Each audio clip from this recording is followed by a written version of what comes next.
Everyone has moments in life they can't just stop thinking about. They can be embarrassing things, like that one time you face planted in front of a group of teenagers, or something amazing like the first time you hosted your family for the holidays. And on Baby, This is Keke Palmer, hosted by me, Keke Palmer, and presented by BMW, we know to savor the good memories and let go of the bad. And one thing everyone remembers fondly is their first time behind the wheel of a BMW. So come join me and BMW this summer as we explore pop culture moments and topics you just can't stop thinking about on Baby, This is Keke Palmer, sponsored by BMW, the ultimate driving machine. As a person with a very deep voice, I'm hired all the time for advertising campaigns. But a deep voice doesn't sell B2B, and advertising on the wrong platform doesn't sell B2B either. That's why if you're a B2B marketer, you should use LinkedIn ads. LinkedIn has the targeting capabilities to help you reach the world's largest professional audience. That's right, over 70 million decision makers all in one place. All the big wigs, then medium wigs, also small wigs who are on the path to becoming big wigs.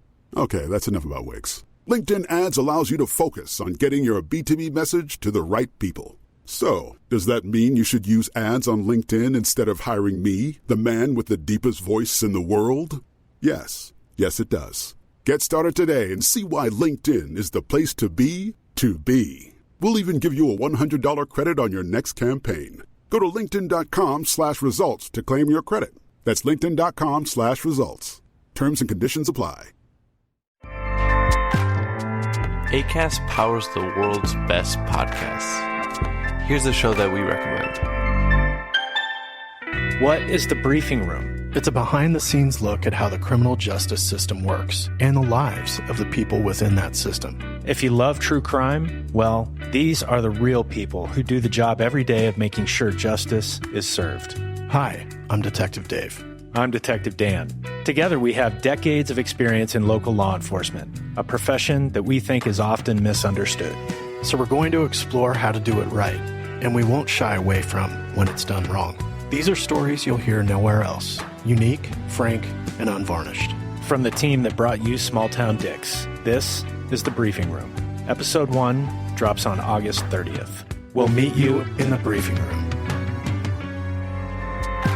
Acast helps creators launch, grow, and monetize their podcasts everywhere. Acast.com.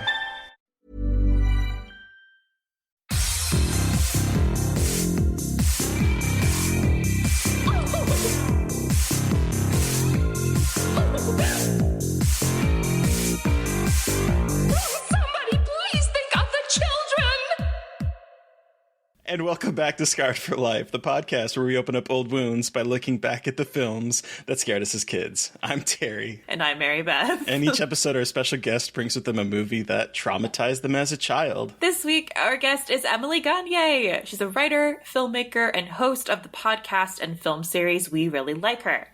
She also directed the short Best Friends Forever with previous guest of the show, Josh Korngut. She also curates Dread Central's newsletter, The Harbinger. Yay, Emily! Thank you for that introduction. Welcome to the show. I feel very blessed to be here. I'm very honored because this is such a fun show. And oh my God, what happened to my video? Guys, what happened? What is happening? How do I fix it? What do I do? In true, found footage fashion, we were Oh my God, this is for you, Mary Beth. Okay, hold on. Let's see if I can fix this. This is a cursed production. Oh, this is cursed. Hold on. I have to come back. I promise I will. What have I done? That was the scariest thing I've ever seen. Guys, I might have to be off camera. What is happening?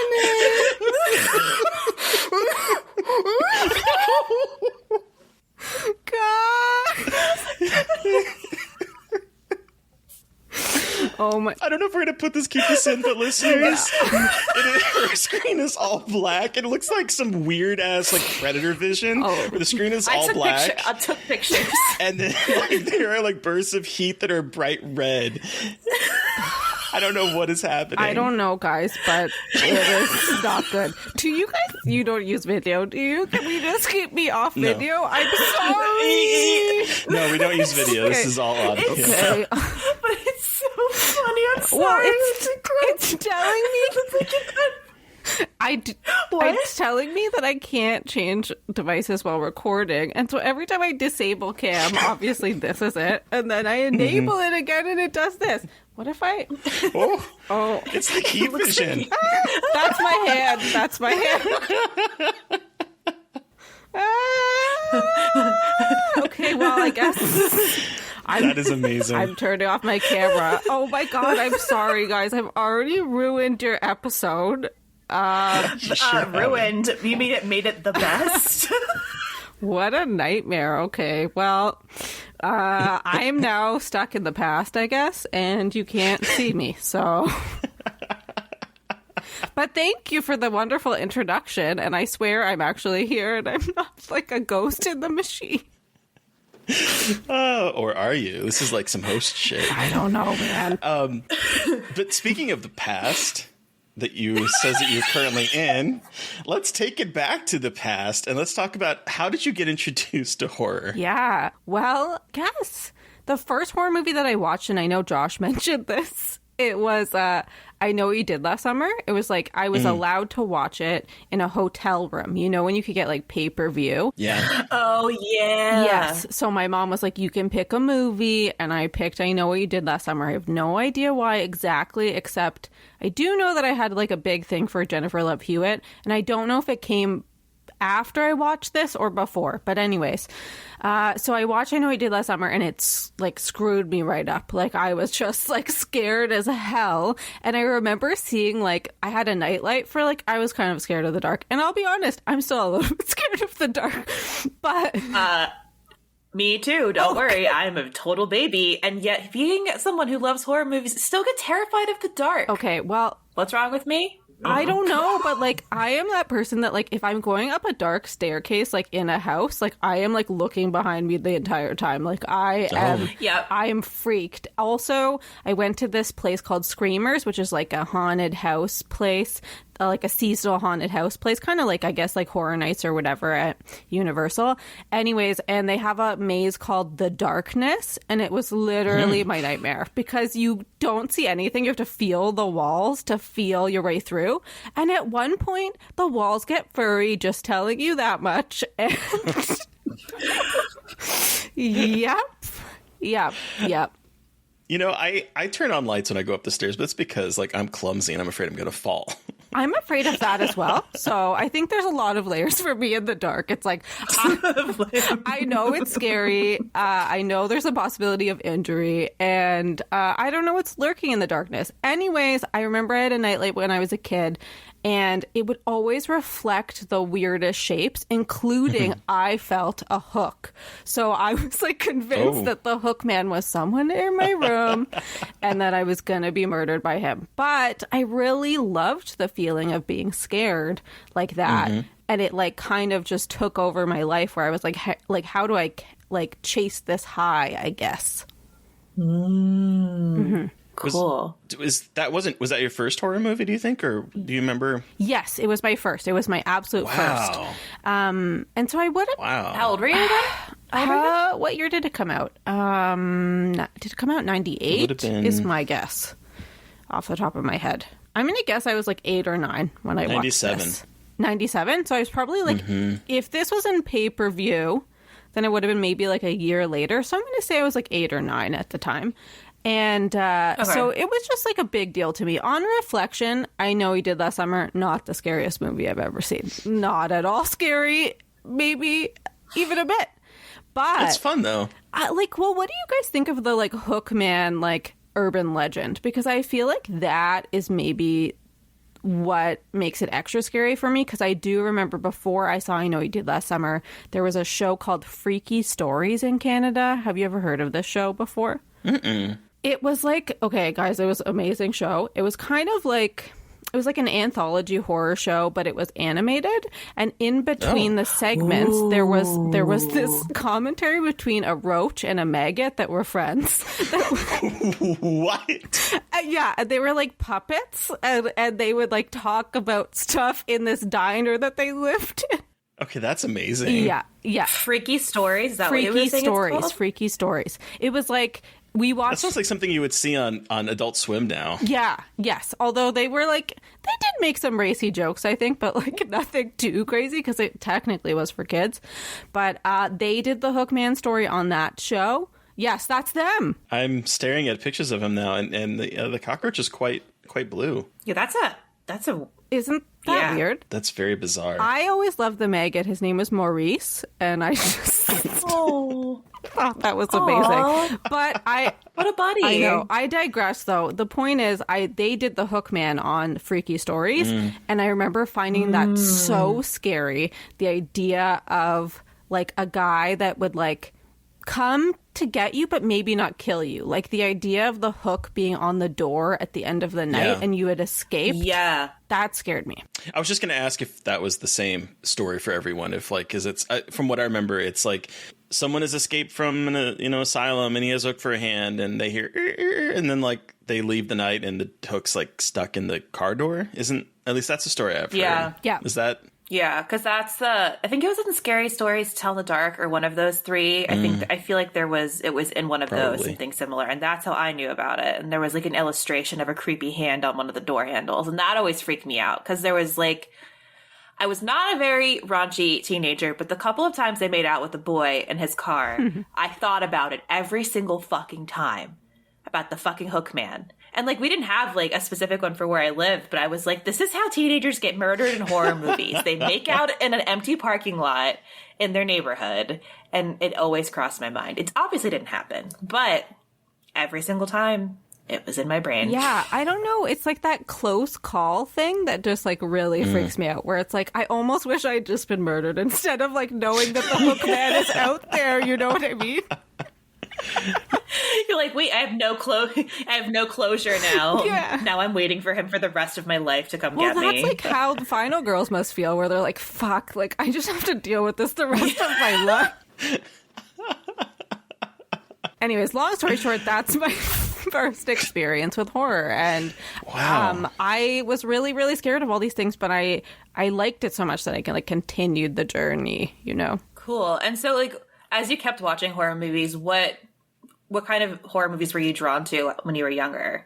Like, after that? I think it was always slasher movies for me. Like, that's, like, my number one. Okay. I like ghosties, and I like demons, and I like all that stuff. But, like, I think the first movie that, like, really, really grabbed me and stays a favorite of mine is Halloween, like, 1978.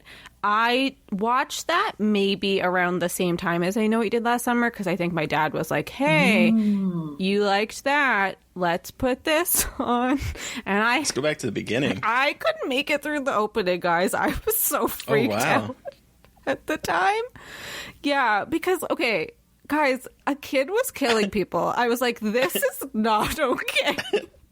No, but, like, it's a scary opening, though. Like, that opening is pretty intense. Yeah, it's very intense, and it's very intimate, I would say, because you, like, see through his perspective, as you do in lots of slashers, but I just had never seen anything like that, and the reveal that it was him, like, in the clown costume, just, like, really totally screwed me up, and I don't know, like, how long it took me to watch it again, but it did take a few years, and now, I mean, it's my favorite movie of all time, so I'm glad that I pushed through the fear to watch it. Okay, but which one's your favorite sequel besides the first one? Okay, so it's hard for me. Last night I did rewatch H2O, which I do have a soft spot for, and I know that not everybody likes it, but I do. And I do too. You do? Terry! It's fun. Yeah. It's fun, and like... I have not seen it. You have not... I need to see it, though. Mary Beth. I'm going to watch it. It's very soon. I know. I'm working my way through the Halloween movies. I'm almost done. Where are you? Where are you in the series? I watch. I have 5, 6, Resurrection, and H2O left. Okay, wow, an interesting collection. I have the yes, I know. Somehow I started with Rob Zombie and ended here. So here we are. Wow. Okay. Well, I think I watched them chronologically. I feel like it was like once I liked one, I watched them all. I love the original too. I think that's my favorite sequel if I'm going to pick. Okay. But H2O has a like special place in my heart, but I don't know that I consider it like the best sequel. You know what I mean? Like the best for quality one to me is Halloween 2 from 1981, because I feel like I just love something that like continues the same night. Like I'm like, yes. It's my favorite. I love that. Yes. Yeah. And they really pull it off. And I feel like not to get too far into this discourse, but I feel like every Halloween sequel is like chasing the high of Halloween 2. Like, and even like Rob Zombie goes back to a hospital. The Halloween Kills, they're at a hospital. Like, I was just like, get a new idea, guys. They nailed it the first time. Get out of here. Yes. I was thinking that too after I saw 2. I'm like, why? I saw the original 2 last, and I was like, this is the best one. Why are we all trying to do this, guys? Like, it's not working. It didn't work for either person, for either Rob Zombie or Gordon Green. No, it did not. It did not. So it sounds like you loved horror movies, but you also kind of were a scaredy cat for them. Is that true as a kid? I think at first I was, and then I became the kid that like made other kids watch horror movies, and I was like a bad person. Like, did you guys have that at all? Me too. Yeah. I was me. Oh, I was the that corrupting person. influence. Yeah, for sure. Oh yeah. I remember on one of my birthdays, I like wanted to watch I Know We Did Last Summer again, and like one of my friends was like crying, like she was like, I don't want to watch it, and I was like, at the time I was like pissed off. Like I was like, yes. I was like, okay, fine, like I'm not gonna torture you, but like really, like it's my birthday. I said. It's like that Link meme. It's my birthday and I get to choose the movie. It's just, I Know What You Did Last Summer. And that's the thing, is I was like, at that point I had been past, like I'd seen it a few times, and I was like a little bit over my fear. So I was like, man, it's not that bad. Like, it's fine. And then I remember also like going to my older cousin's house for her birthday, and she put on Scream, and everybody turned it off or asked to turn it off after the opening. They were like, too scary. I was like, you guys are older than me and you can't handle this? You all suck. Yeah, this is the worst. That night also a dog peed on my sleeping bag, so it was a real rough night for me. Wow, that's a lot. I know. That is a lot. I know. That's probably why I remember it, because it was just a combination 1-2 punch of awful. Can't even watch a good movie, and a dog pees on my sleeping bag. And a dog pees on my sleeping bag. Insult to injury. True terror right there. True terror. Do you get scared as an adult now watching horror movies? You know, I don't really. Yeah. I think I'm chasing.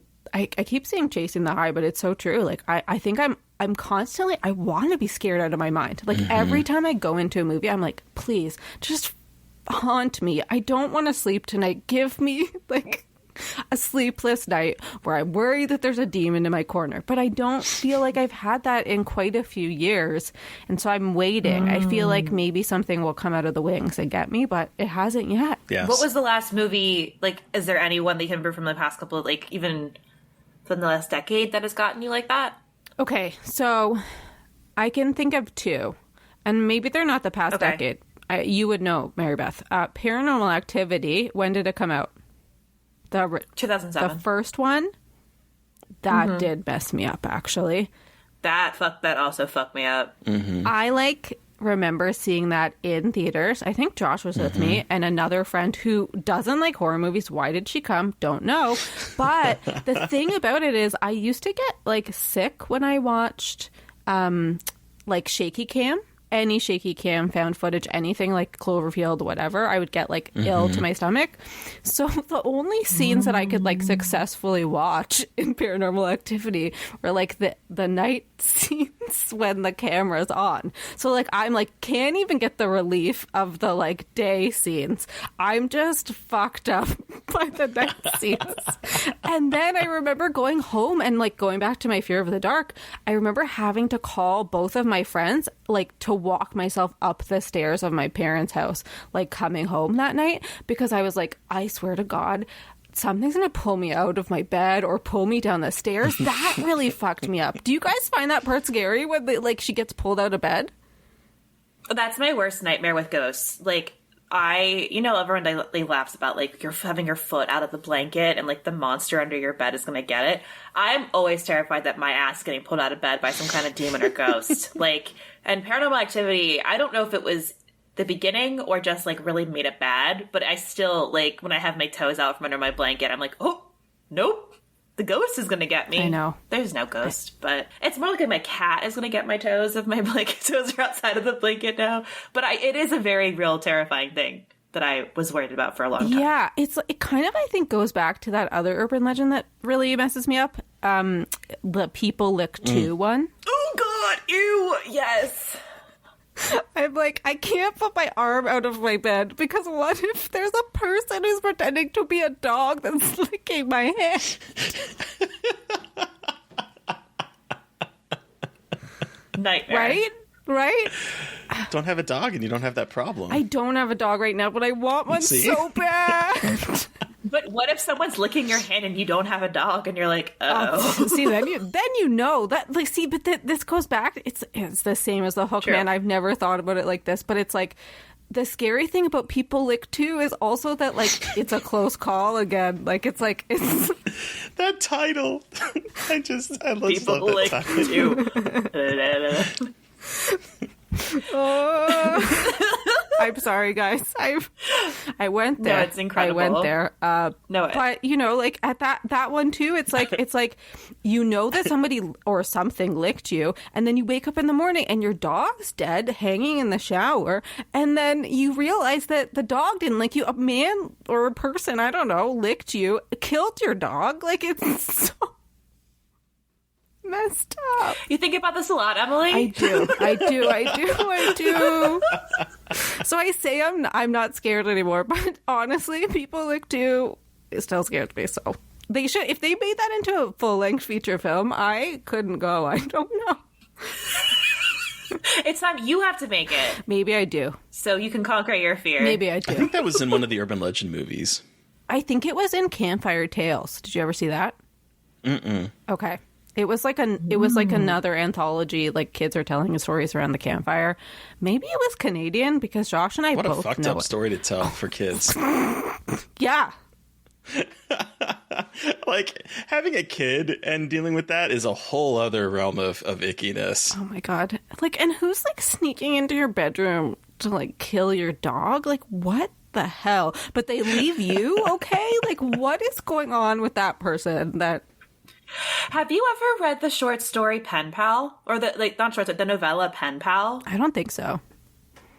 It's like that. It's like People Lick Back, but like even scarier. And it's like a collection of it's like 5 short stories that this guy wrote about from the perspective of him when he was younger. And they're fiction, but like he acts like they're actual stories that he experienced about someone stalking him while he was a kid and doing weird shit like that. But anyway, I'm gonna write that down. Digress. Pen Pal.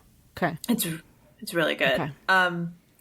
But Emily, so what draws you to horror now as an adult? Like, why do you keep coming back to horror?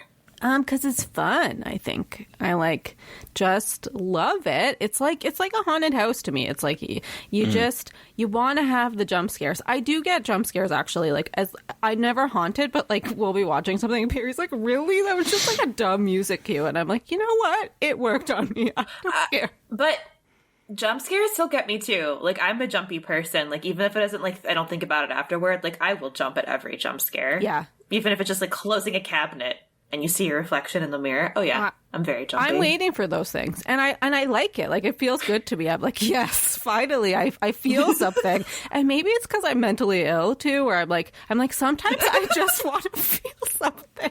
We're here for you, Emily. You know, do you guys get what I mean? Do you know? I do. You just need like a I do. You just need like a hit of something that feels real, but not too real, because it's not real life terror. Like, you're like, I can turn this movie off and leave this behind.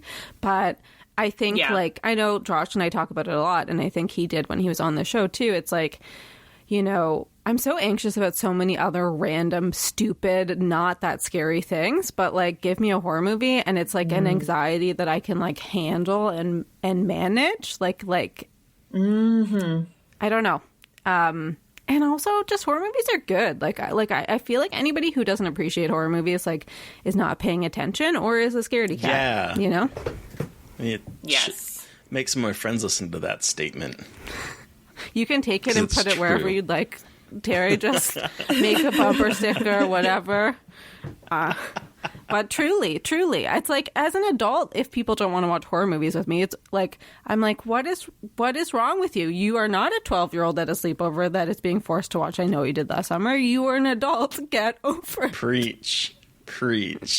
I have that same problem with some of my friends too. But so, Emily, so what are some of your favorite horror movies now? Like, are you still a slasher fan, or like how like what are kind of the movies you're drawn to now? Yeah, I love slashers. I know that they're silly, and I know that a lot of times they're horrible towards women, but I love them so much. And I feel like there's not enough slashers like now they are, like, of course we're getting these remakes of, you know, Halloween, and we're getting like sequels to Scream and stuff like that, but I felt like there was a period where we didn't really have slashers, so I would gravitate to something like a Sorority Row because I was like, this is all that I have. But I also really like, and I've noticed that I really like cannibal movies, so that's kind of a subgenre that I'm pretty into, like a Raw or We Are What We Are, or just anything with cannibals I really like as well. But I also really like, and to bring it back to sort of what we're going to talk about today, I love an erotic thriller. I love an erotic thriller. Always have. Me too. Right?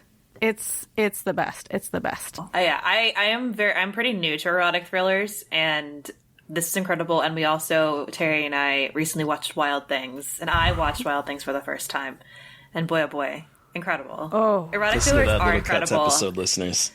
Yeah, listen to that one. But I'm very excited because I appreciated them, but now I'm appreciating even more of how incredibly wild a lot of erotic thrillers are and how good they are. Like, bad, but good at the same time. That's it. They're never like good quality. Like, there are rare exceptions. Like, I guess Fatal Attraction is an erotic thriller and it is technically a good movie, but like, it is going all the way up, you know, and it like is not apologizing for it. And like, what I like about erotic thrillers is they just like go there. Like, you're like, oh no, they're not going to do that. And you're like, oh no, they're absolutely going to do that. They're going to take that twist. They're going to do that really inappropriate thing. And I cannot get enough. Also, just want to shout out to Halle Berry, who seems to like to do erotic thrillers and seems to like have a penchant for it. And keep going, girl, because I love it. Hell yeah. Yeah. Yes, exactly. So you're the host of the podcast and film series We Really Like Her. Can you tell listeners a little bit about that? Yeah, I co-host it with my friend Danita Steinberg, who Mary Beth also knows. Danita and I are like not old friends. Like, we've just met in the past like decade or so, but we really feel like we are old friends. Like, we just connect on a lot of things, including we love movies about women, and we love specifically like female filmmakers. We're really passionate about it, so that's what the podcast is about. The name comes from when Sally Field like said like, you really like me, you really like me at the Oscars. So we started off doing sort of like highlighting actresses and like just any woman working in film that we really like, but we've slowly moved into just like highlighting female filmmakers, which is what we do with our screening series too. We show movies made by women. So we recently did a Jennifer's Body screening, which was really fun. And next month we're doing Hustlers, which is not horror, but it is kind of genre. It's a crime movie. Oh, it's genre. Right? Yeah, I'm here for that. Yes. Yeah. And it uses like Fiona Apple's criminal in an incredible way. So what's not to love? What is not to love about that? Right? Like... Fiona Apple. I know. And Jennifer Lopez with like the best body you've ever seen in your life. Not to objectify Jennifer Lopez, Girl. but sorry, she worked for it. It looks great. I don't know what to say. Yeah, absolutely. Yeah. Mm-hmm. And then you also make movies. Mm-hmm. Have you always wanted to be a filmmaker? I think I just always wanted to be in film. Like, I don't know how you guys felt, but like, I think I was just like, how do I attach myself to film? Do I write about film? Do I make films? What do I do? And I always wrote creative stories. Like my dad always talks about this story I wrote when I was like a kid called The Night of the Big Crash, which was a ghost story about a tow truck driver because my dad had a towing business. So that's where I got that from. Love that. And he still says, "That's so cool." Right? It's not a bad story. I'm not going to lie to you. It's pretty decent. And I wrote it in grade 2. And I don't know where my head was at, but they probably were like, this child is, there's something going on with this child. But yeah, I think like that, like I've always been creative. And then I definitely liked writing, but I wasn't so sure about filmmaking. And I didn't have a lot of avenues for like understanding or like making films. I couldn't take any classes at school or anything. So I think I was resigned to being a film critic, and I went to journalism school and stuff. And then as I interviewed more and more filmmakers and like creators, I feel like I was kind of like, these people can do it. Why can't I do it? So Josh like really was into making stuff. And so we made a few things together, like kind of like no budget kind of stuff. And then we decided to make Best Friends Forever together. And I will say like I thank him a lot because he like pushed me to sort of like take that first step. And I was like, I don't know, like I'm kind of quiet and I'm shy, like can I direct something? And the answer is like absolutely you can. Like quiet leadership is its own thing too. So I definitely want to make more stuff, and I like have like aside from horror, I really like mother-daughter dramas. So I have like one in my back pocket that I like really want to make someday. So I will get there, but one step at a time. So you got into writing because you weren't sure if you wanted to make films. Like that's kind of where the writing about movies came in. Yeah. And I also think I was like comfortable writing. Like I felt like it was something that I got to like, I don't know, like work on in school. Like even if you weren't in English, you were like writing essays for other classes, and I felt comfortable, and I like was on the school paper and stuff like that. Just total nerd stuff. And I just felt comfortable with it. So like I worked as an entertainment journalist for like a long time, and I still kind of do. But I think I've just always, in every single job that I've had, I've been sort of related to film and TV, even if it's not directly like creating my own stuff.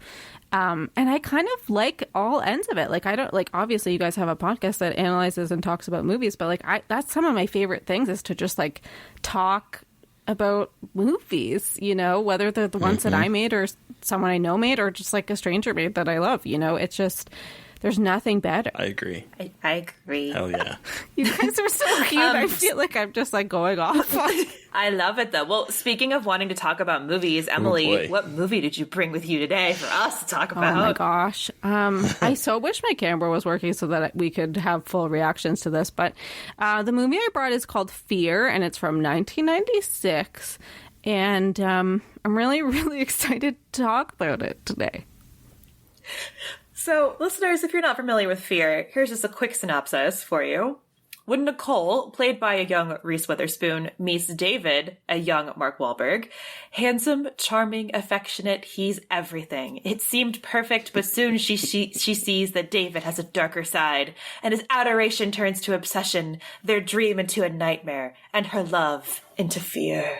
Wow, that's such a melodramatic description. It's incredible. What a great IMDb description.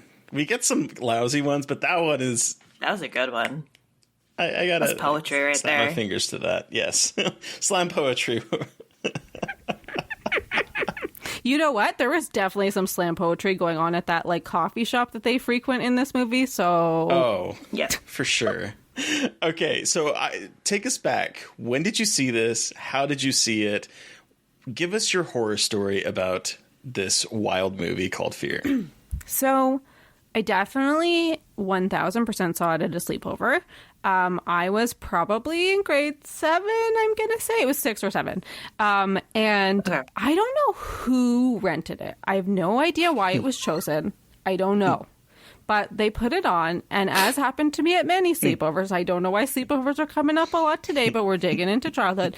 Anyways, I was like so into the movie. The rest of my friends, you know, kind of like chatting, doing other stuff, inviting boys over, you know, like that kind of thing. And I was just glued to the TV, and I like couldn't sleep that night. Like I was up all night thinking about this movie. I was up for several nights thinking about this movie, and I just like couldn't get it out of my head. Some of the scenes were just playing on repeat, and I was very confused about what I was feeling because I was like attracted to the movie, but also afraid of the movie. So it was a lot for like a 12-year-old, 13-year-old Emily to deal with. I can imagine. Do you remember what about it made you stay up late at night thinking about the film? What do you remember? Was it specific scenes, or is it just the way it made you feel? I think it was like, number one, like we'll get there, but like there's a roller coaster scene that's pretty iconic in this movie. Wild horses. Wild horses. I don't think that I knew what fingering was at the time, so I feel like first of all I was confronting that. Like I was like, okay, what's happening down there? Number one. Number two. I'm sorry, real quick though. Like, you can never film a fingering scene and it looks like romantic or comfortable. I just have to say, like, nothing about the concept of fingering is like attractive to see in a movie. I'm sorry, but it's not. I feel you. Although this is like pretty, like, you know, sometimes you don't really see that much of fingering, and this you're like, oh yeah, that's going in and out. That is going in and out. That's true. I guess. You know, there is no denying what's happening down there. It's true. He just. Yeah, they don't go to town. They don't cut away, you know, like they're like, yeah, in case you didn't know, he's fingering her. Just FYI, like it's happening. But also I really wanted to ask you guys, and I don't know if I thought about this that much as a kid, but nowadays I'm like, oh my God, like that can't be comfortable. Like also, how long was he fingering her? Was the thing rattling while she's getting fingered? This seems unsafe and not comfortable. Like, I don't know. Like, nothing about the angle that his arm probably had to be at. Okay, this is a lot. But, like, just nothing about that was comfortable. And also, like, everyone can see you on a roller coaster. But I guess they didn't care. It's the whole thing about being a kid. Like, you don't care. Yes. But, like, that just had to be so awkward. I feel like in a lot of movies, when they have these, like, sexy scenes on, like, in weird locations like this, you think they're so romantic. And then, like, in reality, it's not how any of that works. It's like the Spider-Man kiss upside down, where it's like, really? He is drowning with the rain going up his nose, but when you watch it, it's so hot. Yeah. You know? Yeah, no, listen, the first time I saw this movie, I was like, this is hot. I'm confused because he's a bad man. And I think that that's what kept me up too, is I was like, why am I attracted to this bad man? He's a bad man. He's a bad man. Like, what is going on? So, okay. This is a weird question, and I apologize. Like, did you kind of know what sex was at that age? Like, were you, like, aware? Have you had, like, the talk or sex ed? Or, like, what was your kind of relationship to that? Listen, it's a great question, and it's an uncomfortable one. But yes, I did know what sex was. I did know. I was not that sheltered, but I don't think that I like knew about it as really as a pleasurable thing. Like I knew about it more in a scientific way. Like I remember learning about it in school, just being like, oh, what literally is sex? I knew, and I knew more on like the reproductive level, but like I really don't think that they had mentioned fingering in school. Not the fingering on a roller coaster kind of level of sex. I think they skipped that chapter of the book. I don't know. But so to me, this was like also like female pleasure, I think was like such a like a like taboo concept to me. Like I definitely at this point, obviously if I didn't know what fingering was, I had not masturbated at this point. So I feel like I was just like, this is getting into a weird territory, but here it is. And I just feel like I I just was floored by this information. And I was like, I don't know. Am I ready to go into the dating pool? Was kind of, I watched this. I was like, this seems like very intense to me. But it is such an intense like picture of relationships as a teen. Because I feel like I had never seen this movie or really actually heard of it until you brought it up, Emily. I love that. But I feel like there are a lot of movies that have like a similar vibe to this where you're like, oh, every relationship you have in high school is going to be incredibly emotionally intense and all of these very wild things are going to happen to you and you just got to be ready for it. And you're like, but I don't want to do that. This seems very uncomfortable and not fun at all. So, yes. Yeah. I get that. Yeah, it's like all the stuff of like him like coming to school. Also, like, okay, also, I've seen this movie like a lot of times, but like, how old is David is my question. Do you guys know? No. I'm glad you asked the question because I was going to ask that too. Because I was like, wait a second. Like when I put together that she was in school, like in high school, and he wasn't, I was like, wait, hold on a second here. What's the age discrepancy? Because she's like supposed to be, 16, I think at one point the father says. And there's no way that man is under 18. There's no way. I mean, they do kind of say like at one point that he's been like in and out of different like places, like because he's like a troubled kid or whatever. But like, I don't think they officially say. And No, I think he kind of lies at one point because he tells the father, that he's he's looking at going to some university in the fall, but like he is not at school. So at the very least, if he's telling the truth, at the very least, he is like right outside of high school, but I don't think he is. I got like, look at that guy he hangs out with, the like really gross guy. Oh, I know. Like he's got to be like pushing 30. I don't know. So I think that was also scary to me to be like, are like older guys gonna come around? I don't know. I just was a very sheltered, very inexperienced kid, and I think that this movie like rocked my world on many levels, but it's also a scary movie. Like I always think about the like finale of Fear being kind of like a home invasion movie. Oh, it is. Absolutely. Yes. And it surprises me that it's the last like 20 minutes. Like I literally looked at to see how much runtime was left when it started, because in my mind that was a much larger part of the movie. Because I haven't seen this since probably I first saw it in the 90s, and I just remember the home invasion aspect of it for the most part. And so I was like, wow, we're cresting the like 20 minutes left, and now we're finally doing the home invasion part. Yeah. What did you think on this rewatch, Terry? Like what was your feel on this movie? Oh boy. That is a loaded question. There is a lot going on in this movie that surprised the hell out of me that I totally didn't remember. So I do have a story about Reese Witherspoon, and I wanted to bring it up because I remember the commercials for this movie. Because in particular, they emphasize the home invasion aspect as well.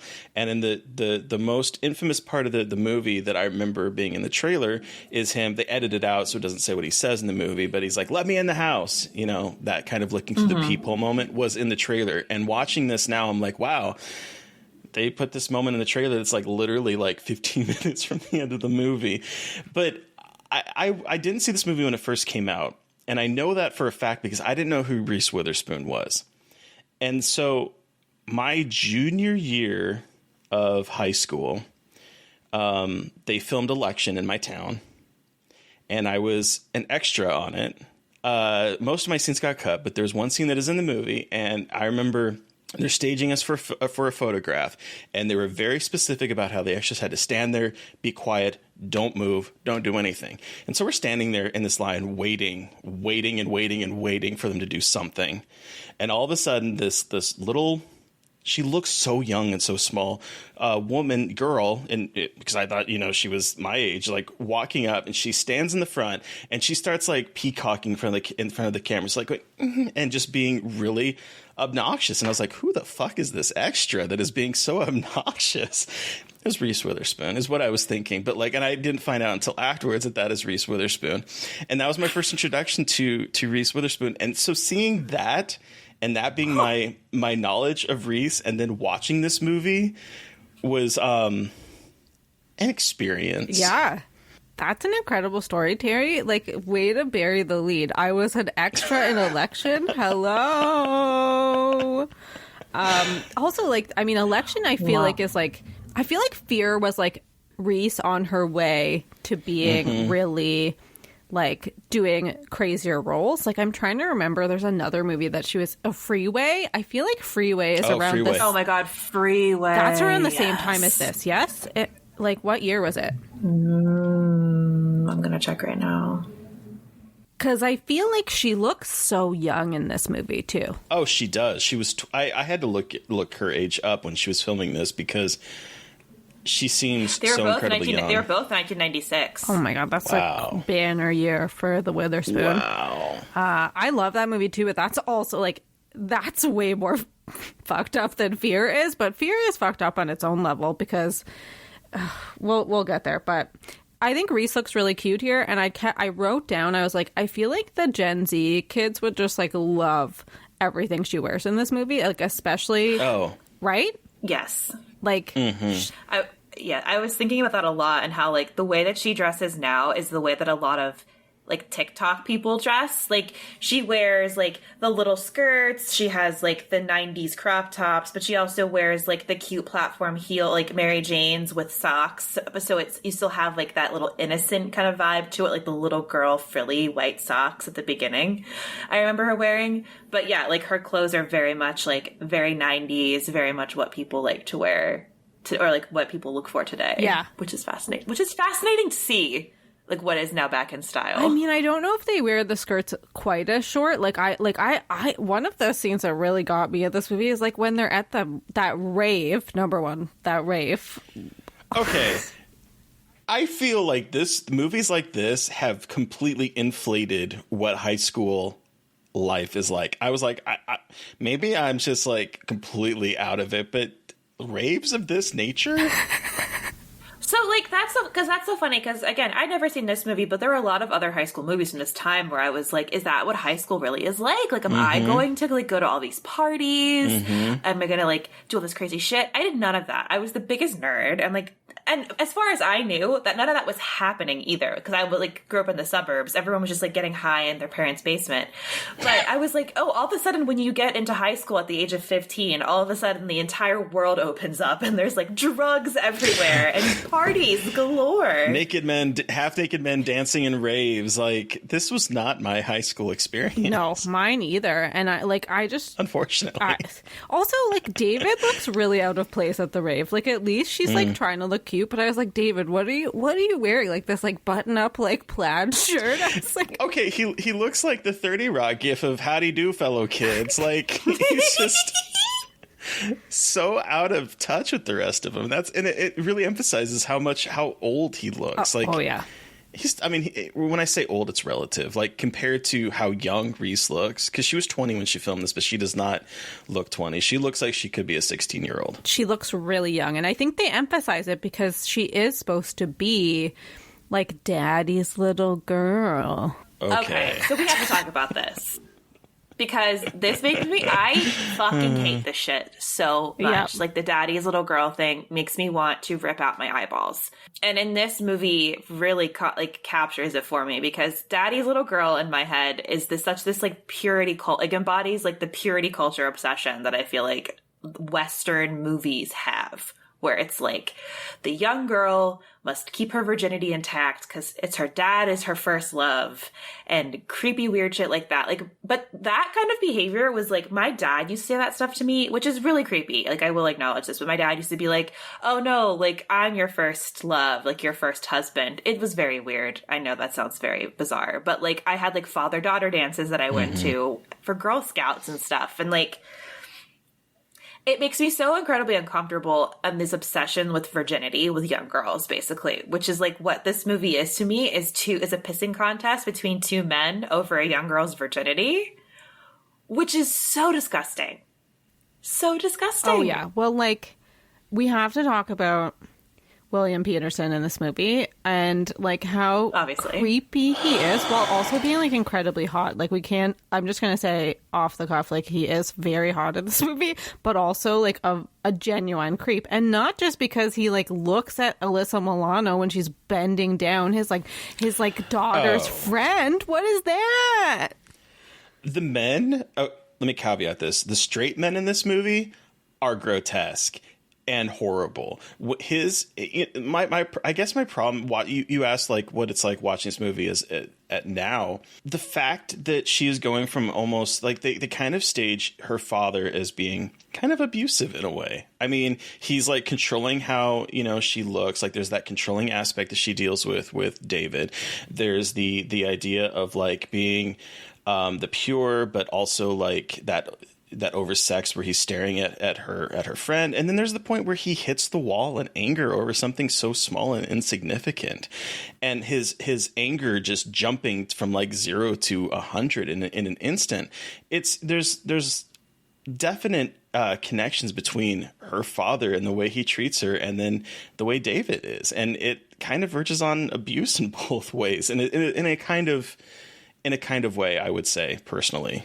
I agree with you. Like, I think that's another reason why this movie like fucked me up so much was because like I think I like thought about it in my own terms. And like, to be honest with you, like I was like a pretty like sheltered kid. Like my parents were very protective of me, not in like a crazy way, but like I remember I got in trouble one time when I was like on the phone with a boy like too late. Like I got grounded, and like that's like it's such a small thing, but I think it contributed to me being like, oh God, like boys are not okay, or like sex is not, like talking to somebody in a way that's like not just a friendly way is like not okay.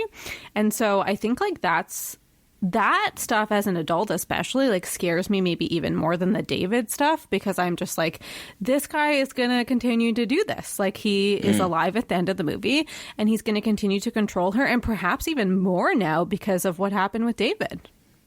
Well, there's that moment where he's like all, caring for her, and then he finds the broken condom and his mood just like shifts and that asshole just leaps out of him. And I get it. Father finding a condom. You don't want to think about your kids having sex. I get it. But the way that he goes from being like, very caring and kind to like that instant, what is, he doesn't even show it to her, but that kind of like, you're having sex type of thing is not appropriate. Well, yeah. And it's like, it's also like she used a condom. So like if anything, like you can't stop her from doing whatever she's gonna do, but you should be happy that at least she was using protection. Like I feel like the stepmom in this is kind of like more cool, although I don't love when she was like, you have a black eye, that's fine, like that's not weird, we're not gonna investigate that. Or like, you look like a slut when she walks in with wearing makeup and she just like That's immediately calls her a slut. Yes. Like, yes. Who are you? Like, yes. It was like, it's just weird. It's weird. Like everything was like mixed messages where you're like, how is Nicole supposed to know what is right and wrong to do here? Because I feel like you are not really like telling her, you're just judging her. And like, I don't know. I feel bad for Nicole, although she makes some bad decisions too with regards to her friend Alyssa Milano. Yeah. Yeah. And this movie gave me like Princess Locked in a Tower vibes. And I thought about this towards the end because, especially at the end when there's a point at the end where she's looking out from the house at like down this big road to like the security guard where the gate is.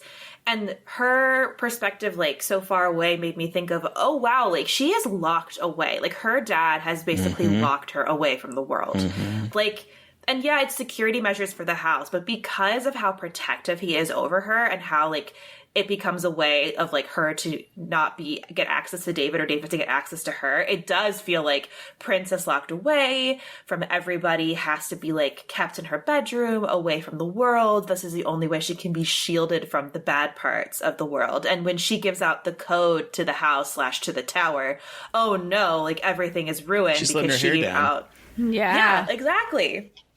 And so I just got that vibe a lot just from the way like he treats his daughter, the way she's like locked away in that house, and the way like the security measures in the home seem so focused on keeping her safe more than anything else. And like to an extent, her purity. Because there's even that point, which was really weird, where his, I think it's one of his coworkers or a lawyer or something is like, well, did you think she was going to stay a virgin forever? Yuck. And, like, that was a weird conversation that they I don't know. Like, it just, the discussions of virginity in this are so bizarre with her, especially because the movie opens with her naked in the shower, which I think is so fascinating with, like, this movie is basically, I feel like, exemplifies a lot of things wrong with how we think about young girls and how we look at young girls' bodies. Yeah. Is this movie. But it's also fascinating to watch that now. Yeah, it's just scary. Like, obviously this is not a movie that I'd be like showing to any kids that I know because of how it fucked me up, but also I just think it is very problematic. And like there's also that scene with Alyssa Milano where she like essentially is gonna get like, I think, like raped by David. Yep. And that's so messed up. And like I think on reflection, like at the end of the day, it is kind of like, oh, like it's not her fault. But for a second in the movie, Nicole is kind of like, hey, it's you slept with my boyfriend. And she like was watching and I was like, why do you think that she's into this? Are you insane? Like, yeah, like nothing about that screamed consent. Like, no, it was a pretty horrific scene of when he grabs the back of her head and like picks her up, and she's obviously like not sober and at all, smacks her ass and holds on to it like this is his. Like it really bothered me watching this now of like, and you know, I think, and it might not be fair because, you know, this is a house that's full of men. She obviously probably wouldn't feel safe going in there, but I'm like, this is a bystander moment where you're letting your friend get literally dragged off by this brute to be raped. That's what's going to happen. And then later on, she's victim blaming her. Like only a few scenes later, she's victim blaming her for sleeping with her boyfriend. And that really bothered me on this watch. There seems to be a lot of that in erotic thrillers. Yeah, there is. Like women blaming other women for sexual assault. Terrible. Yeah. But yeah, that also really bothered me. And I feel like Alyssa Milano's character for the rest of the movie is like suffering from some pretty nasty PTSD of being like, you're my only friend. Like she obviously like does a lot of drugs and is a party girl and she talks about how her mom like dates older guys with lots of money. So like she obviously has family trauma at home and is like struggling, but she is kind of just tossed to the side a little bit. And then she's like, for a lot of the movie after like their friend breakup, she's crying and screaming and is just like getting treated like shit. Like I wanted justice for Alyssa Milano's character basically in watching this movie, because she is thrown around like a rag doll for like most of the movie. Yeah, she like justice for Margot. She's really justice cute and she seems like a fun time. Like aside from the sexy stuff, like she just seems like she was like they were having a good time. They were good friends. And the part when she does say, like you said, you're my only friend, like she's like distraught and she's like yells that, and I was like, Nicole, what is wrong with you? Like, I mean, I know that David is very hot, but like you already know he's not a good guy. He's already done bad stuff in your presence. Yes, he abuses and beats up Gary. Poor Gary. Okay. Poor Gary. Oh my God. Poor Gary. I want to talk about Gary. Speaking of, you know, justice for Margot, I want to say justice for Gary, both as a character, but also the way he is written. Because on the positive side with this movie, in terms of like queerness, I had to rewind because I was like, wait, did I just see that? At the rave scene, there are two men kissing and it's completely nonchalant, not talked about, not addressed. There's no like look of ew from the girl seeing it. It is just a moment that is happening. Yay, 1996. But on the other side, we got to talk about Gary because Gary is gay. Yeah. The movie just never says it. The script apparently did, because I looked this up. And apparently it was more explicitly stated in the script that he is a gay man, that he is her gay best friend, which is another trope, which, but so Gary is a good guy. He's the only guy in this movie who is good, because everyone else is pretty much an asshole, even her father. He intercedes when David is coming after Nicole at the lunch thing. He stands up to him, knowing that this man could pound him into a pulp and there's nothing he could do about it, but he still intercedes while she is calling for help and no one else is helping her. He's the only one that comes to her aid. and he is killed. You bury your gay trope. And like in a very graphic, sudden way too. Oh, yeah. Like just when I gasped. It was awful. Yeah. Yeah, he gets like his neck gets broken essentially. Like he like basically like right. Yeah. Mm-hmm. Yeah, he snaps his neck. Yeah, it's rough, and it's like a chase scene too. Like it's like into the forest. Yeah. It's rough. But also like there's some other weird stuff too. Like David drops the F word when he has that interaction with the dad, which like. Oh, that's right. My God. I had to rewind that too. It's like, wait, did he just call him that word? Oh yeah, he did. And like that is when you like really know David's like absolutely horrible. I mean, he's already been horrible. And then the scene goes to that moment where he like hits his chest, which is its own situation, but like it's weird, and it's also like there's this weird like sexual stuff between the dad and David, and I like the popping both your cherries and all this stuff where it's like it's intense toxic masculinity. And something that I actually like, I don't know if you saw this, Terry, when you were researching, but I like heard that in an earlier version of the script there was like a subplot about David's mom, and that I guess David's mom got raped when she was a teenager and like had him, and then like I guess abandoned him, and then he was like in the foster system or whatever. But like I guess what David finds out is that like the guy that raped his mom is like Nicole's dad, and that they're like half siblings. Oh. And that like this is all like a revenge plot against the dad. Like, wow. How crazy is that? Wait, I don't, love is a strong word, but I'm fascinated by that. A rape revenge story? That would be fascinating. That would have been wild. Fucked up. But wild. And incest too. Like it's like what else did this movie need? Incest. That I guess. That horrendous. Yeah. Wow. Now I'm thinking about, there's a movie that I watched recently called The Estate, and you literally just described the plot of that movie. Damn, okay. The Estate, Terry? Spoilers. Yeah, The Estate. Okay.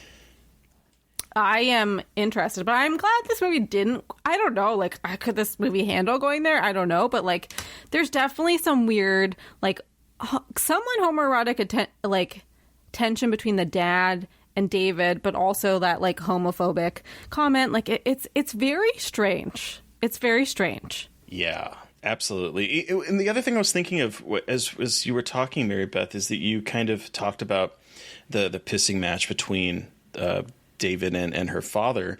Well, and I was thinking about this in terms of the ending, because the ending is not it doesn't really do it for me, because it kind of takes the agency away from Nicole and gives it to the father, where it's literally the father throwing David out the window. Like he gets to be the final boy moment of the movie. He's the one that thwarts the evil. He's the one that restores the lovingness to the family. It's not her ability of like kicking him to the curb or, you know, standing up and slaughtering him or whatever. It's given to the men. It's given to the men folk. Yeah. Yeah. Because she has to be protected. Yeah, and even like the stepmom has that like moment where she like lets David in the house. And it's kind of like, oh, well, women can't deal with this. They're just going to let him in the house or whatever. You know, it's just, this movie has like, I felt so bad liking this movie as a kid, and I kind of feel bad to this day because it is so problematic, but it's also so weirdly enjoyable. Like I don't know.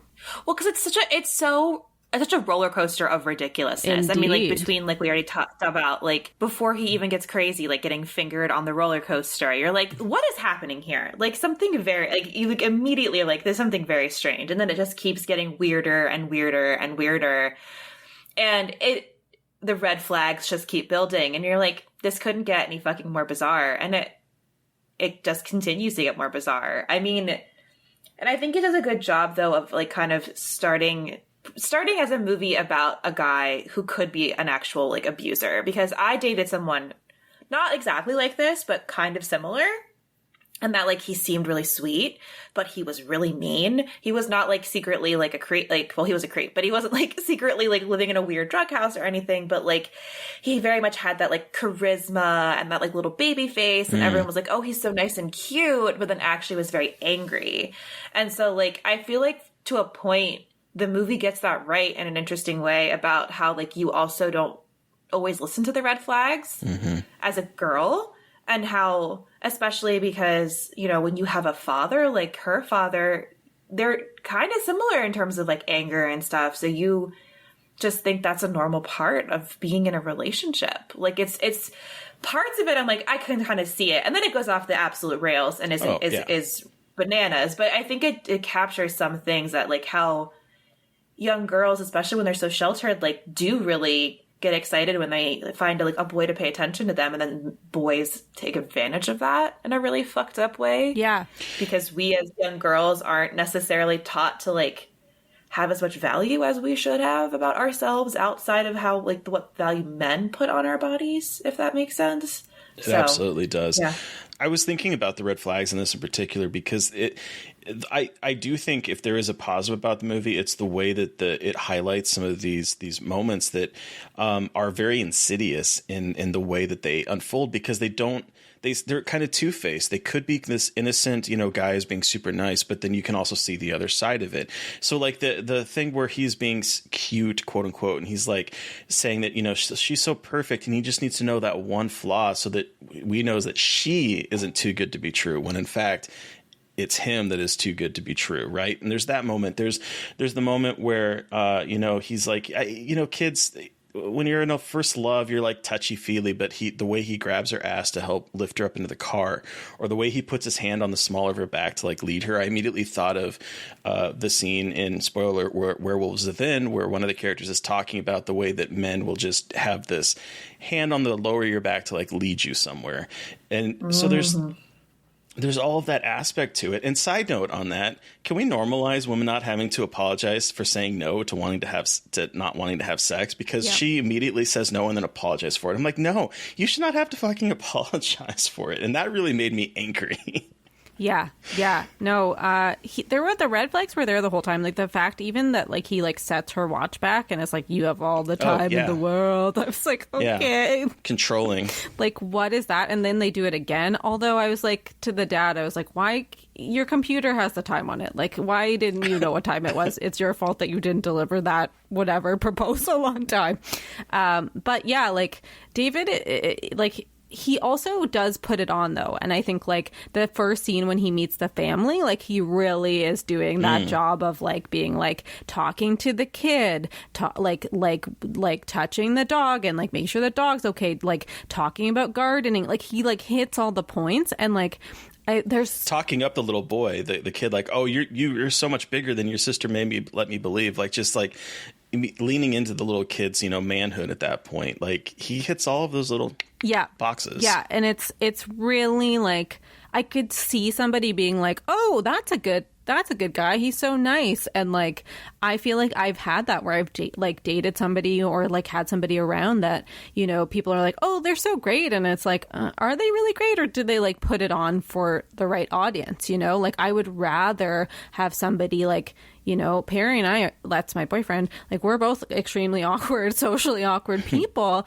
and I feel like sometimes people are like, oh, like, you know, you're more quiet or he's more quiet or whatever, and I was like, I'd rather him be quiet and like a little more shy than be like gregarious and be like a total creep, you know? Like I do think that movie does something interesting in that scene though, because that's the moment where the father gets clued in that he is not all that he seems, because the camera focuses on is it Steve? Is that the father's name? Yeah.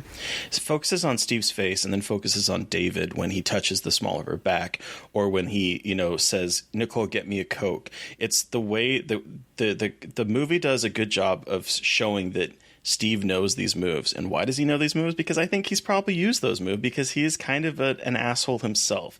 And I think that he probably did similar things, not to the murderous extent, of course, that David did. But I think he sees himself and him in David, and it worries him. Well, that's why it's like men are like, oh, well, like think of your daughters or your sisters or whatever when they talk about sexual assault, which is so gross. But I think of that too. And this movie is just, it's just a true nightmare. Like, I just want to save Nicole and I want her to go somewhere else and be safe and just live her life and wear her short skirts in freedom. You know, like if that's what she wants to be wearing, like go off. But like the men are not positive, and her one like good friend who cared about her is gone. Like it's so scary. Anyways, I like also something I have not mentioned this whole time, and part of the reason that I picked this movie was that this movie inspired like a raging crush on Mark Wahlberg, which is very problematic. And I'm sorry that it's the truth about me. Where like I'm right there with you. Right? Like, he is so hot in this, and I just keep thinking back to seeing his I think Calvin Klein ads of him in those tidy whities, and like it bothers me because I'm like, you are a racist piece of shit. Oh my God. Well, that's even just one side of it. Like, I feel like he's like definitely like gives me like MAGA vibes, and like just everything about him is horrible. But at that time, like I saw this movie and it was a sexual awakening for me where like I got obsessed with Mark Wahlberg at that time. And this was when I was like, this is not when this came out. This is not when Boogie Nights was out. This is like when he's doing Boogie like Nights. really like shitty movies. This is like the in between Mark Wahlberg time. And I like went back and listened to Marky Mark and the Funky Bunch. I like really Wow, you really got into him. And if you know, because I'm a dork, there's a Marky Mark song on the soundtrack to Fear. There is. And okay, the soundtrack though. Oh yeah. Love 90s movies. So much Bush. So much Bush. So much Bush. Yeah. Like, I was like, oh yeah, here we got like Machine Head. We got Come Down. And I was like singing along with the soundtrack. And like, this is the soundtrack of my young adult life. Well, it's like I was saying to Perry when we were rewatching this last night. I was like, Wild Horses is like, it's in my DNA. Like that cover, the Sunday's cover of Wild Horses specifically, because not only is it in this, but it's also in a pivotal scene in Buffy. Like it's like the prom, and it's the last dance. Like Angel and Buffy have broken up, and he comes to the prom and he dances to Wild Horses with her. So like for me, like Wild Horses, it's like, oh my God, that's like, if I had Spotify when I was like 12 years old, it would have been like on the top of my like make-out playlist. You know what I mean? Like, hell yeah, that's incredible. Yeah. Yeah. Well, because Wild Horses plays throughout like multiple times in this, right? Like there's the fingering on the roller Anytime coaster. Anytime there's like sex between the two of them. Sex. Fascinating choice. Incredible. Incredible. Because there's a couple times where they're like in his car at makeout point or whatever the hell they are playing that song. And I was like, this is legit like what I thought high school was going to be. And like we didn't have a makeout point or anything like that where I grew up. Yeah, but we had like, so I grew up near the water, and we had like a public beach park area where you would sneak into at night to go make out like with your significant other on the beach, or like you would park your car right next to it and make out, or like wherever. So we didn't have a make out point, but we were just hooligans who parked in random like empty parking lots and just hoped cops didn't show up. What about you, Emily? Because I always think about how much of like a trope this is in teen movies, of like the overlooking a bay or overlooking the town, and it's all these cars are just lined up to make out, and I'm like, is this real? Was this something that happened at your high school at all? No. I like lived. I born and raised in Toronto, so like I was like a city kid. So like there wasn't like like there is a waterfront at Toronto, but like that's not very private or like anything. And I wouldn't have gone all the way down there. It's too far to go. So not really. But like I feel like people like similar to you, Mary Beth. It was like people would go in a random parking lot, or just like a lot of like making out in basements and just like wherever you could find a space, you know. And but like I was pretty not sexual in high school, so like I don't listen, there could be other stories that I don't know about, but like I feel like I would have at least heard about it, you know. But there was no water. But I love the idea. I love a like lover's lane. I guess that's kind of going back to the Hookman again. Yeah, the lover's lane sort of situation. Like it's a vibe, and you can kind of see why like Nicole kind of gets swept up a little bit in the moment of David. Also, like he has this car that it explodes. He says that he's danger right away. He's like, you know, I have this car that they don't make anymore because it explodes. I'm so bad. Well, and that was another warning sign where he's like, it's not her fault they didn't put her together right. Yuck. Talking about the car. Yuck. That's right. Yeah. Yuck. Gross. Yuck. So gross. I'm trying to think if there's anything like else that really like killed me when I was a kid that I wanted to go over with you guys, but I feel like I've touched on most of the main oh my god, no I haven't. Nicole Forever. That is something that we have to talk. Nicole Forever. That scene is like very complicated once again because it's like really hot. Like it's like close up on the abs, close up on the washboard abs, right? Like just he's in peak physical form right here. Like it's a lot, but he's also carving Nicole Forever, not forever. Forever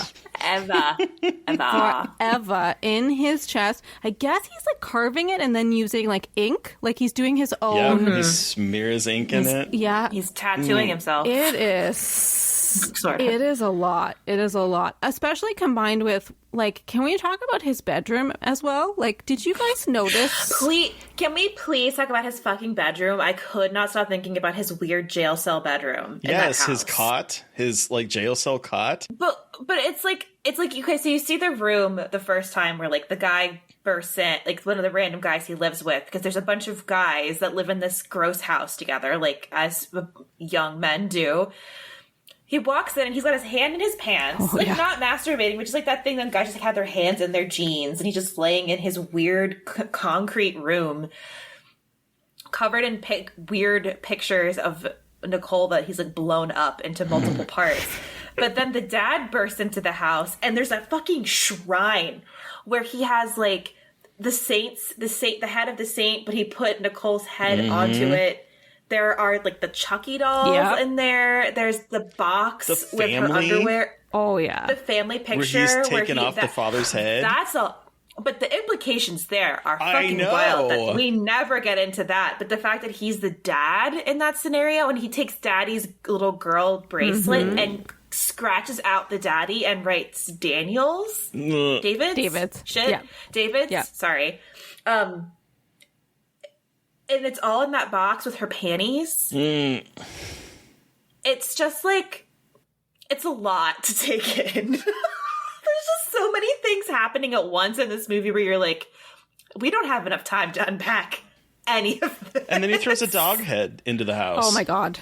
I almost warned you about that, Mary Beth, and I should have. Should I have? Yes. No, okay. I'm okay. I'm actually, I hate it, but I'm okay with it, unfortunately. But that happened, but then I also kind of loved when the guy like poked his head in the door and was like, "We're coming for you." I kind of loved that. I did laugh. Like that's pretty fucked up, but like I'd be like, "All right, that's fucking horrifying."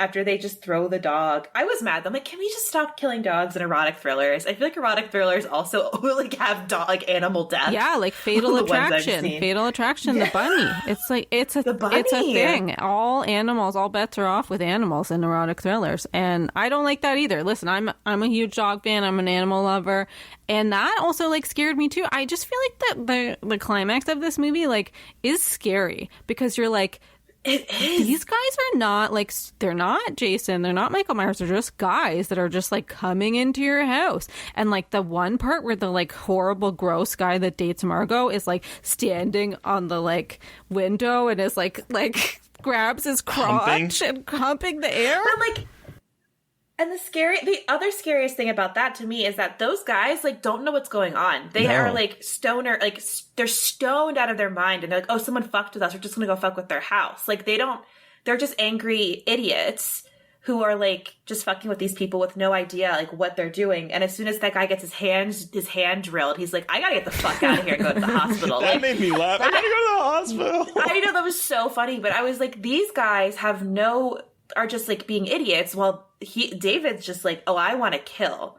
And I think like that is so menacing that these guys were just up and ready to just commit violence with no real reason other than like, someone fucked with our house. Like, that's also terrifying too. It's not even their house. There's a part that I clocked this time where it's like some guy's like, oh, so-and-so's dad's coming back. We're going to have to get out of here. have to get out. Oh, that's right. Oh, that's right. That's what I'm saying. Like, they don't have a reason to really be that like mad about it. But I get the sense that these guys like do this shit all the time. Like, there's a scene earlier on when they're like I think like David or Nicole calls David on the cell phone, which like, whoa. And like he's in the car with the guys and he's like, I gotta go do something, but I'll come over later. Yeah. And you're like, what are you going to do? Like, I don't want to know. You know what I mean? Yeah. I was like, what, drugs? Sex crimes? All of the above? Everything. Probably all of the above. That house is like true haunted house. Like that, like I could not go in there. Aside from his room, the whole vibe is very scary. Like true nightmare. You want to sing fucking crazy? I had friends who turned their like college apartment that was owned by the college into a place that kind of looked like that, and I cannot believe I spent any time in an apartment like that. None of them were they were all weird, but they weren't as bad. But like they like had bows and arrows that would shoot into the wall. And they covered. Oh my god! What? Please elaborate. Okay. And just so you guys, just like for other context, that nickname this house had was Danger House. Like, we're like, oh, you want to go hang? Do you guys want to go hang out at Danger House?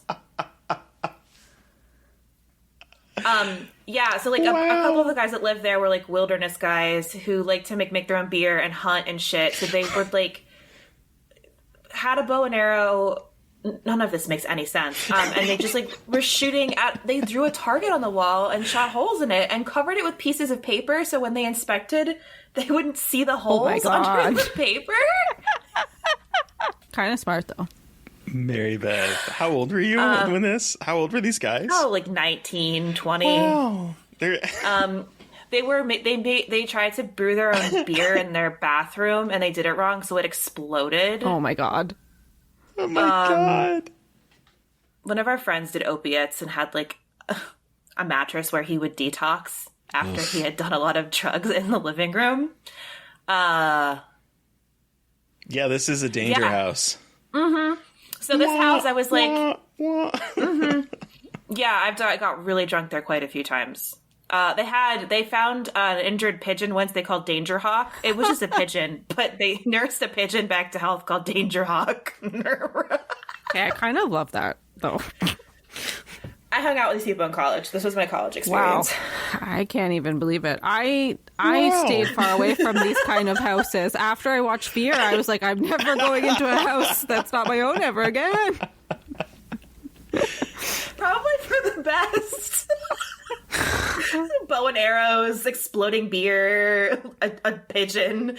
It's risky out there, man. It was like nerdy hell there. It was fascinating.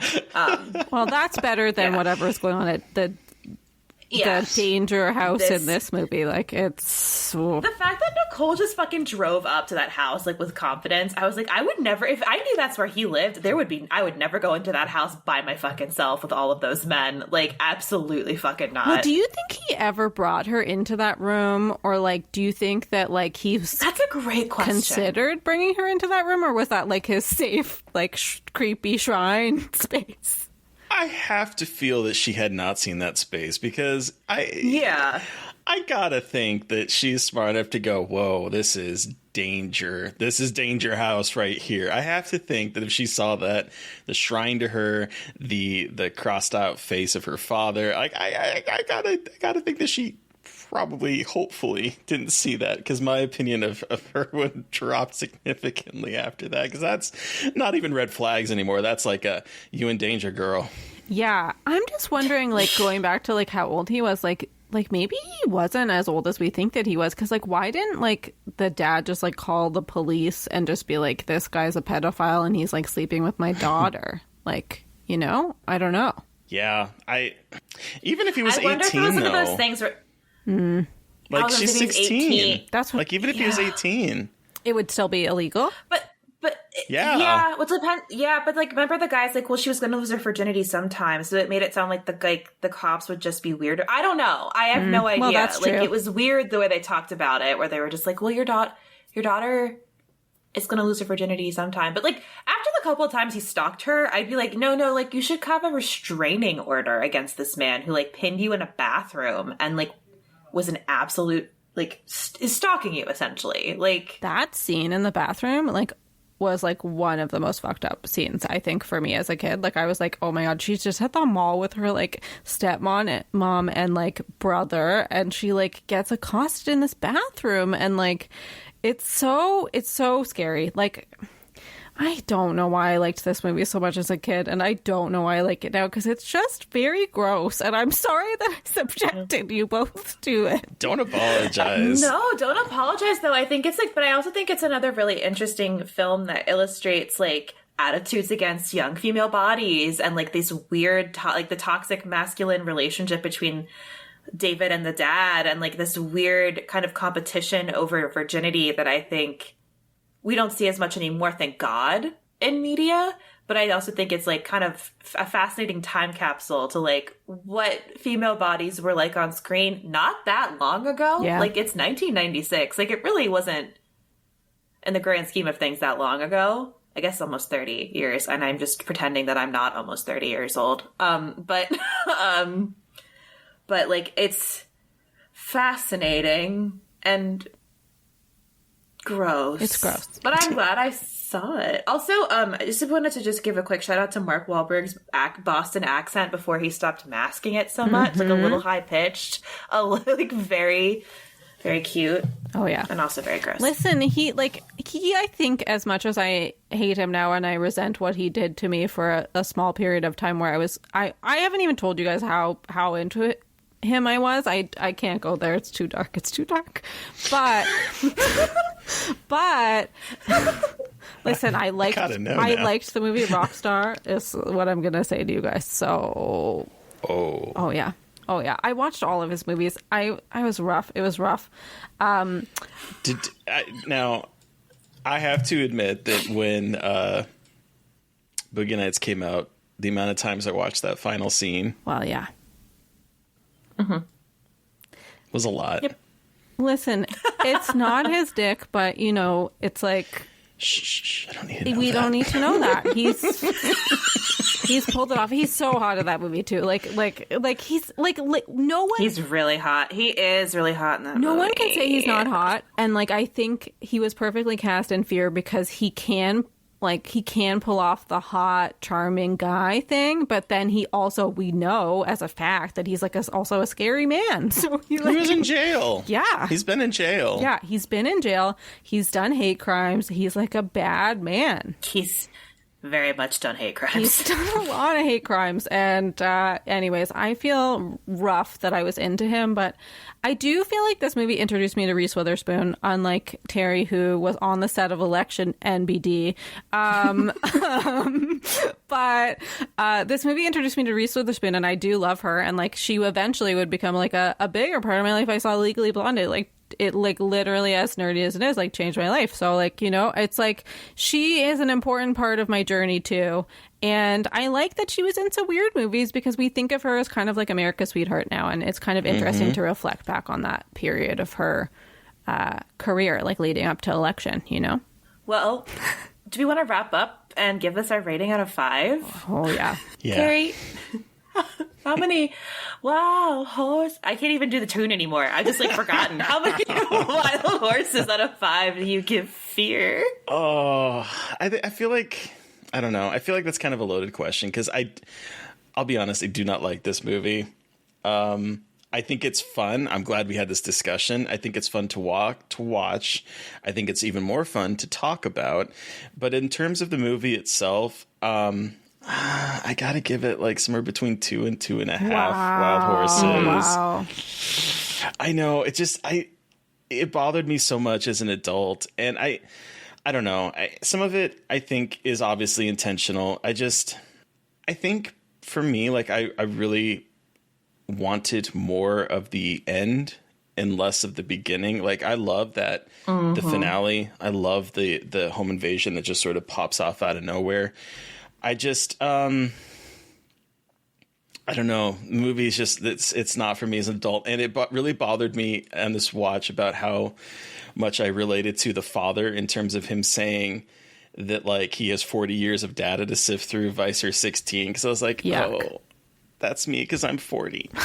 And so I was like, oh, when did I relate to the father saying that more than anything else? Because, yeah, no, I don't know. This movie's fine. I had a great time talking about it. I think it's a movie that begs a lot of conversation. But for me, I'm going to give it 2.5 wild horses. What about you, Mary Beth? I'm going to give it 2 wild horses. Again, I'm really glad I watched it, and I think it gives me more erotic thrillers to have seen and kind of understand, like, the breadth of the genre. I think there are some horrifically problematic aspects about, as we've talked about, with, like, female bodies and toxic masculinity, but it is for sure an incredible piece of late 90s cinema that I feel like kind of captures that very weird, sexy vibe from that time, from what I can remember of films I've seen. So I didn't love it, but I loved that I got to talk about it with you, Emily and Terry. So that's exciting. But Emily, you have the final word. Oh, man. How many wild horses do you Well, fear? I think This is a no judgment zone. I'm not giving it 2, that much I'll say. I think I'm gonna give it, okay, well, like, also the measurement of wild horses. This is a very wild horses movie, so it deserves at least, Fair. I'm giving it 4 wild horses just because it is such an integral part of my being. Do I think it's like a good movie? Would I recommend it to everybody? I mean, no, but like, did I like have a lot of fun watching it last night? I did. And I think it like just awakened parts of me that I like didn't know existed, good and bad. And I think that it has a special place for that. Also, I will say there's some elements that I like about this. The score, I think, is kind of legit. Oh, it is. Right? Absolutely. Yeah. Carter Burwell, like it's good. I'd say it holds up. Oh, that's right. It is Carter Burwell. Yeah. Weird. And also, I feel like I have like come to appreciate William Peterson, like, and I didn't know that it would happen for me. But the true William Peterson movie I love is Manhunter, which I found in my adult life. And I do feel like this character is a little bit like Will Graham from Manhunter in that he's like can't see past the goal. You know, he's like obsessed with something and he won't stop until he gets it done. So I'm going to give it 4 wild horses because I think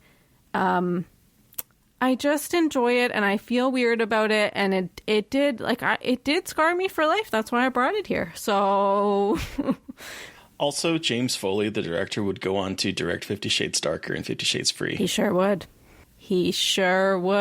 Equally problematic films about controlling women. Yep.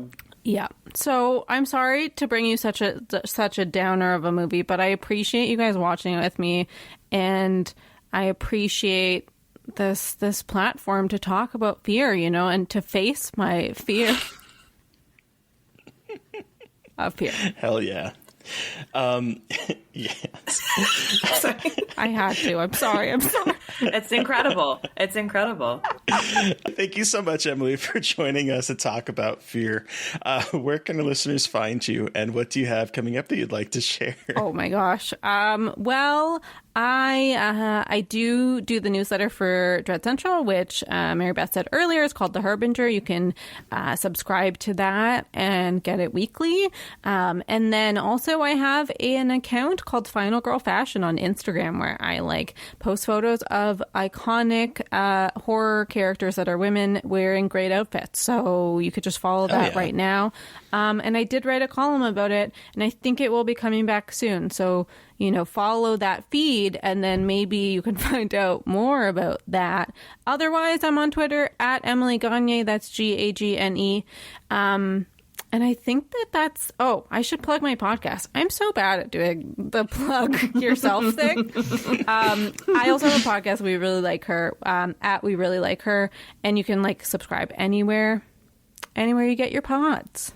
Hell yeah. Cool. But listeners, you've heard from us. We want to hear from you. What was your experience with fear? Send us an email at scarredforlifepodcast@gmail.com or reach out to us directly on Twitter. I'm at MB McAndrews. And I'm Gaily Dreadful. And of course, don't forget to follow the podcast on Twitter at Scarred Podcast. Please don't forget to review, rate, and subscribe. Thank you, Eric Power, for our artwork. Thank you to Sean Keller for our music. Thank you, everybody, for listening. Please stay safe out there. But most importantly, stay creepy. And until next time.